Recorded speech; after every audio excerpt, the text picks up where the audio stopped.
जय श्री राम। मित्रों, आज हम आपके लिए एक अत्यंत महत्वपूर्ण और रोचक विषय लेकर आए हैं। यदि आप भी चाहते हैं कि आपकी पूजा पाठ में आस्था और श्रद्धा के साथ साथ हर नियम का पालन हो, तो इस लेख को अंत तक जरूर पढ़ें। इसमें हम आपको बताने वाले हैं 15 ऐसी अनमोल बातें जिनका पालन करते हुए आप अपनी पूजा को न केवल सफल बना सकते हैं, बल्कि अपने जीवन में सकारात्मक ऊर्जा और ईश्वर की कृपा को भी आकर्षित कर सकते हैं। आप जब भी भगवान का स्मरण करें, अपनी भक्ति और श्रद्धा को सर्वोपरि रखें, लेकिन यह भी ध्यान दें कि कभी कभी अनजाने में की गई छोटी छोटी गलतियां हमारे पूजा के फल को प्रभावित कर सकती हैं। तो आइए जानते हैं पूजा के दौरान कौन कौन सी बातें ध्यान में रखनी चाहिए ताकि आपकी आराधना हर बार सफल और प्रभावी हो। 1. भगवान के सामने धूप दीप कैसे जलाएं। ध्यान रखें कि पूजा करते समय एक दीपक से दूसरा दीपक, धूप या कपूर को प्रज्वलित न करें। यह पूजा में विघ्न डालने के समान है। सुबह और शाम अपने घर के मंदिर में दीपक जलाना अत्यंत आवश्यक माना गया है।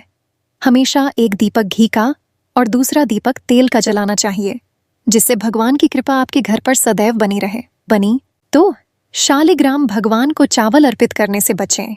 वास्तुशास्त्र के अनुसार शालिग्राम भगवान को चावल अर्पित नहीं करना चाहिए, क्योंकि यह अशुभ माना जाता है और इससे दोष उत्पन्न होता है। इस नियम का पालन करना आवश्यक है ताकि आपकी पूजा पूर्ण फलदायी हो। 3.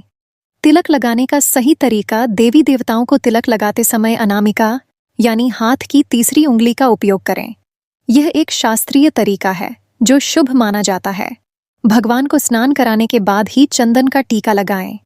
ध्यान दें कि गणेश जी, हनुमान जी, दुर्गा माता या किसी अन्य मूर्ति से सिंदूर लेकर अपने माथे पर न लगाएं।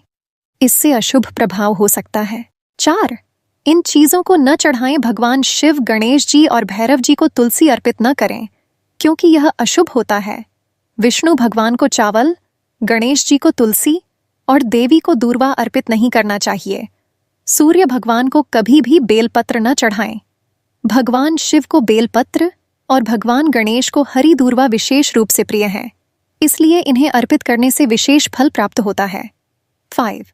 पूजा में सामग्री का सही स्थान। पूजा करते समय दीपक का सही स्थान बहुत महत्वपूर्ण होता है। घी का दीपक दाईं ओर और तेल का दीपक बाईं ओर रखें।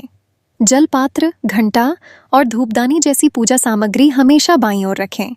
शंख को जल में डुबोकर या धरती पर रखना वर्जित माना गया है, इसलिए इसे हमेशा किसी वस्तु के ऊपर रखें ताकि पूजा सही विधि से संपन्न हो सके।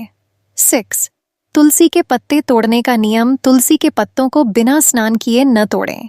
शास्त्रों के अनुसार जो व्यक्ति बिना नहाए तुलसी के पत्तों को तोड़ता है, उसके द्वारा अर्पित पत्ते भगवान स्वीकार नहीं करते। लेकिन तुलसी के पत्ते 11 दिनों तक बासी नहीं माने जाते और इन्हें हर रोज जल छिड़क कर भगवान को अर्पित किया जा सकता है। तुलसी के पत्ते रविवार, एकादशी, द्वादशी, संक्रांति और संध्या के समय तोड़ना वर्जित है। 7. सूखे फूलों का सही उपयोग। पूजा में इस्तेमाल किए गए फूल अगर सूख जाएं, तो उन्हें फेंकने की बजाय किसी पवित्र नदी में प्रवाहित कर देना चाहिए।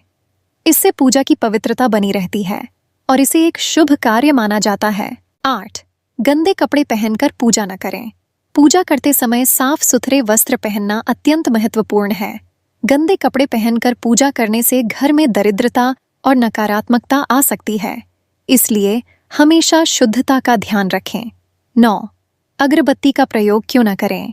अगरबत्ती का उपयोग पूजा में वर्जित माना गया है, क्योंकि इसे बांस की लकड़ी से बनाया जाता है और बांस का प्रयोग अंतिम संस्कार में किया जाता है। इसे अशुभ माना जाता है, इसलिए पूजा में धूप का ही उपयोग करना बेहतर होता है। दीपक को जमीन पर न रखें। दीपक को कभी भी सीधे जमीन पर रखकर प्रज्वलित न करें। ऐसा करने से घर में धन की हानि होती है और यह अशुभ माना जाता है। दीपक को हमेशा किसी उचित स्थान पर ही प्रज्वलित करें ताकि धन और सुख समृद्धि घर में बनी रहे। इस प्रकार इन महत्वपूर्ण नियमों का पालन करके आप अपनी पूजा को और अधिक प्रभावी और सफल बना सकते हैं। भगवान की कृपा पाने के लिए श्रद्धा के साथ साथ सही विधि विधान का पालन भी आवश्यक है। इन बातों को अपनाकर आप न केवल पूजा में सफल होंगे, बल्कि ईश्वर की असीम कृपा भी प्राप्त करेंगे।